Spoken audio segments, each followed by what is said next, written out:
Live an optimal life, through health and wellness. Be well, get well, and stay well.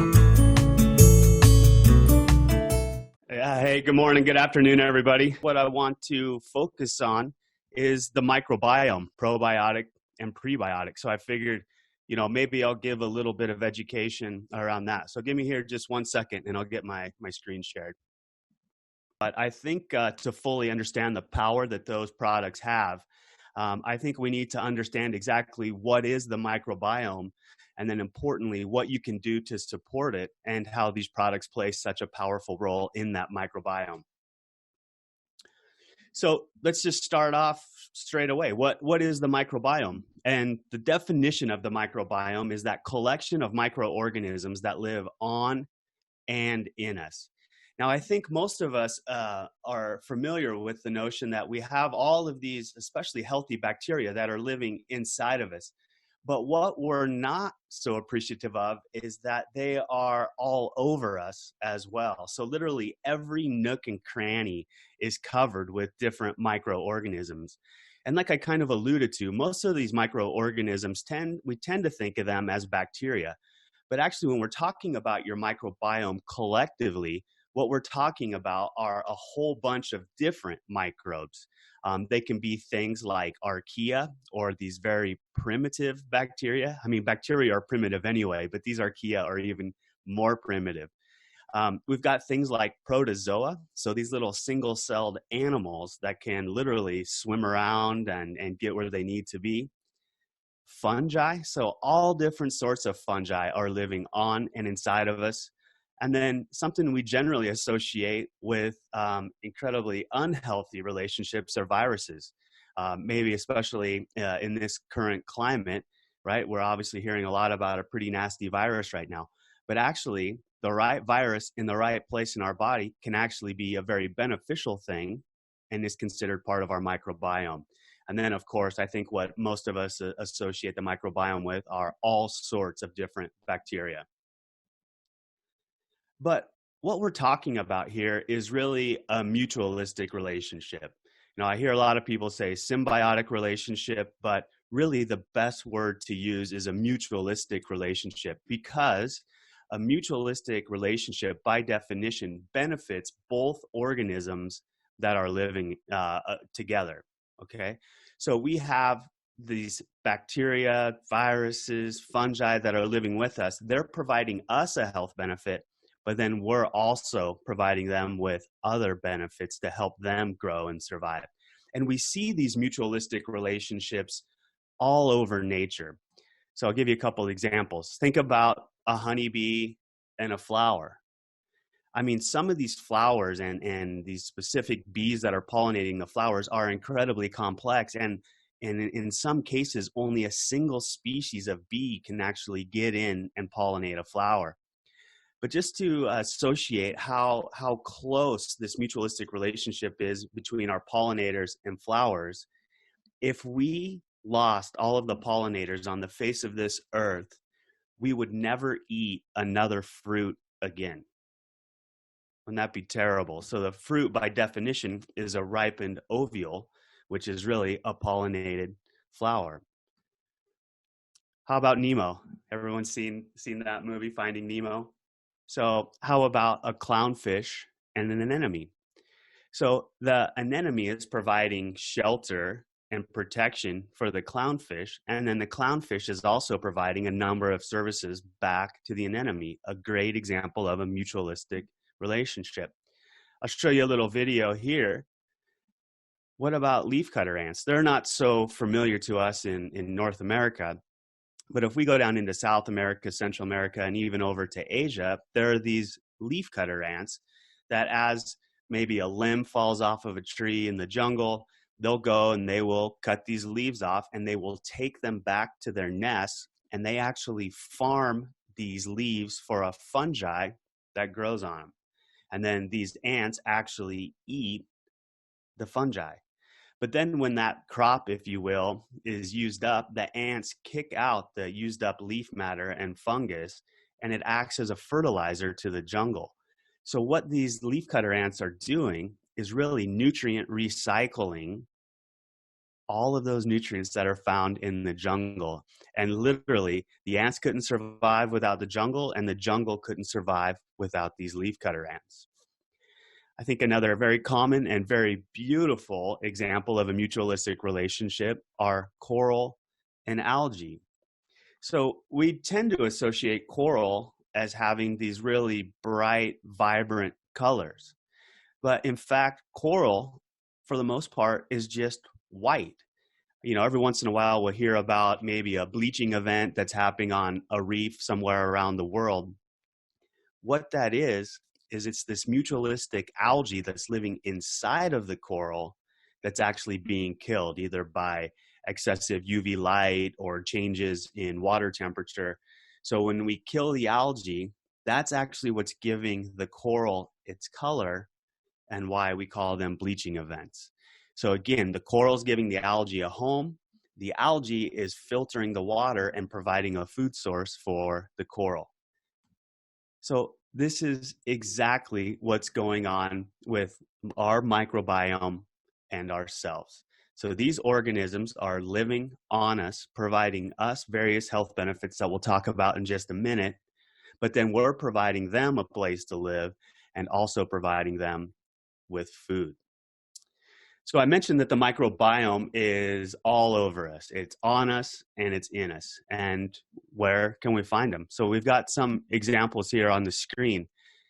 Like I said, we have a microbiome in literally every single nook and cranny inside of our bodies.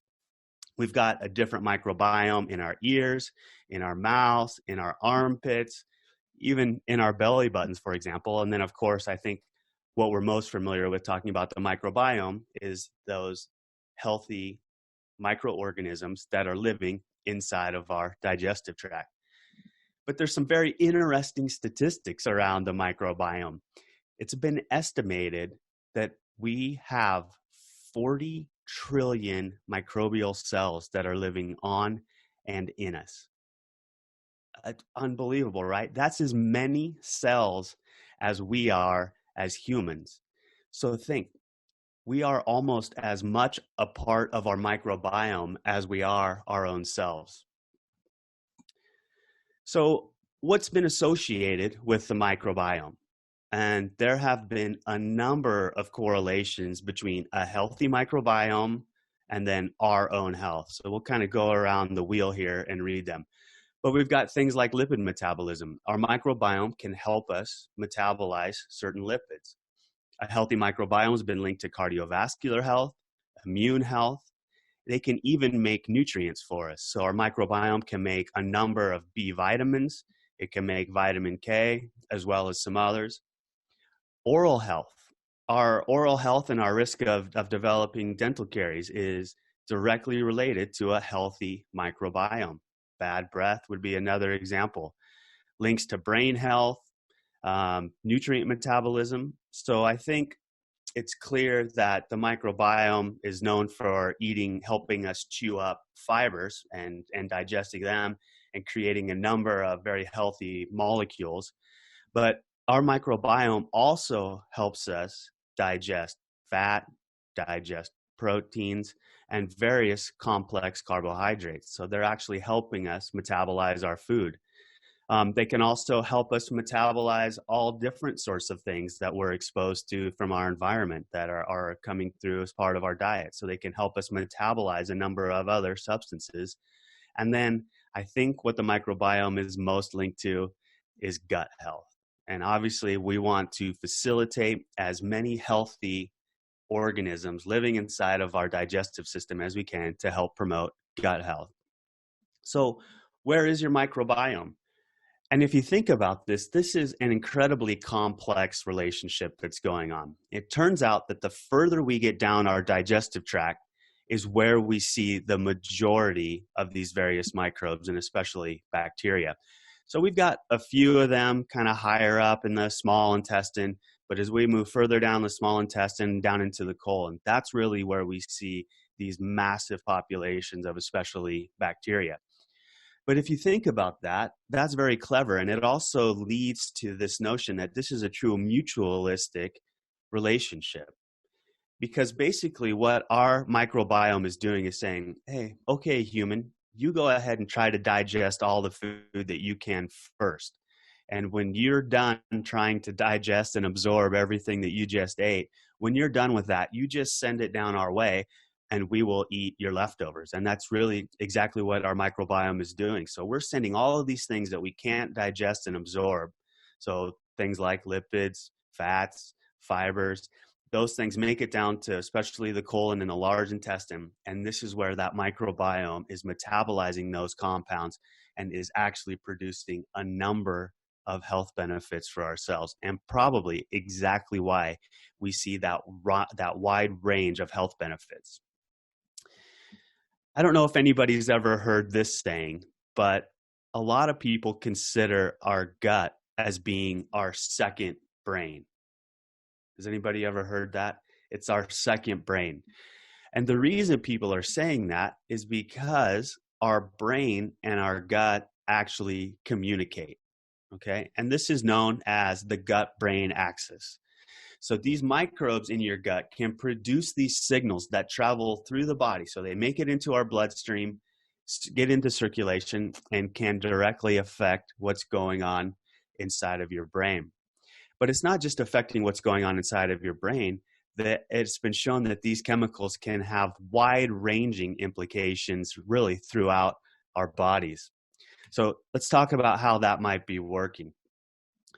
So here we have a little cartoon. So you can see on the screen, we've got gut microbiome. So that's going to kind of be the middle of our digestive tract. And then those squiggly purplish lines are going to be like the cells that are lining our digestive system, the epithelium.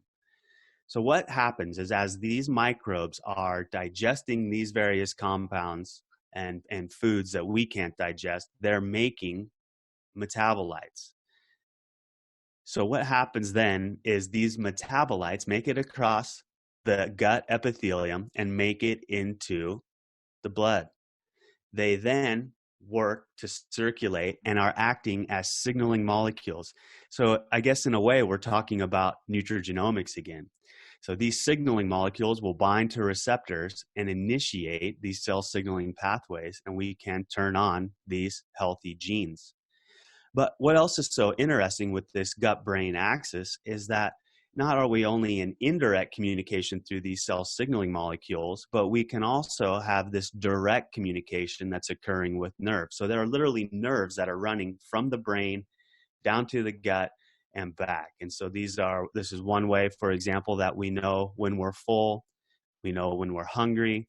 So it's this incredibly complex interaction that goes on between our brain and our gut, but not just the brain and our gut, literally our entire bodies. But let's talk about just one more small aspect. This was an interesting study that was done in mice. And you could never do a study like this in humans, because what the researchers did here was kept 1/2 of the study population sterile. So they had absolutely no microbiome. And then in the other half of the mice, they put back in a healthy microbiome. And then what they did was looked at the activity going on inside of the brain. And you can clearly see on the left-hand side of these brain scans, you can see much more activity, much more gene expression, much more really everything that's going on in the mouse that had the healthy microbiome. So some pretty clear indirect, semi-direct evidence of how important this microbiome can be in affecting organs that we never imagined that they could affect. So that's just a little bit about your microbiome. But now let's talk a little bit more about what you can actually do to support it. I don't know if anyone else feels the same way that I do, but I get incredibly confused when I'm talking about the microbiome, because we've got all this prebiotics, probiotics, and just to make our lives even more complicated, it's postbiotic. For me to keep them straight, I literally have to go through each one in my head to make sure that I'm talking about the right one. I want to maybe clear up and maybe give you an easy way to remember these. And there's only 3 that you'll need to know. So the first is prebiotic, the second is probiotic, And now there's a relatively new thing in this world of the microbiome called postbiotic. So we'll talk about these each individually, but just remember pre, pro, and post. That's all you need to remember. So let's start with prebiotic. Prebiotic is simply a food that is meant for your microbiomes. So I told you that these microbes are really eating our leftovers. So what we want to do is specifically try to feed the microbes to facilitate the growth of the healthy bacteria that we want. And by utilizing the right food, we can encourage the healthy bacteria, especially, to grow and support us. So some examples of prebiotics are things like plant fibers, fruit fibers. Cellulose is a really tough fiber from especially those really tough, dense, green leafy vegetables. But really, when you look at the molecular structure of these different fibers, plant fibers, fruit fibers, cellulose, what they really are, for the most part, are very complex carbohydrates. Okay, and then just some examples of other complex carbohydrates would be things like inulin, pectin, various gums, guar gum, for example. These are just simply fibers. I think the word gum scares a lot of people, but can actually be quite healthy. We've got lignans, and then very interesting, some phytonutrients can also act as prebiotics. But I want to come back and maybe finish my thought on this complex carbohydrate notion. So these fibers or other complex sugars are really very similar to the carbohydrates and complex carbohydrates that we're eating. It just turns out that we have the ability to be able to cleave certain chemical bonds. If we can cleave the chemical bond, we can release these sugars that are found inside of these complex carbohydrates. The reason a complex carbohydrate becomes a fiber is the chemical bond between all of these different sugars in these complex fibers are linked in a different way. And it turns out that we do not possess the power to be able to cleave this relatively unique chemical bond. What's so great about our microbiome and some of these bacteria is that they do possess these enzymes that can actually cleave this relatively unique chemical bond. And so this is exactly why these healthy bacteria can utilize things like fibers that we can't for both energy and then nutritional value. So on to probiotics. So this is really who's doing the work. They're doing the business. This is the actual microorganism. And this is, again, who we usually associate with being the bacteria. And they're only considered probiotics when they have these beneficial effects on either the overall microbiome composition or to the health of the host. Just some quick examples of probiotics. We've got things like lactobacillus, bifidobacterium, enterococcus, bacillus, and pediococcus are some pretty common names that you might see when you start researching around the microbiome.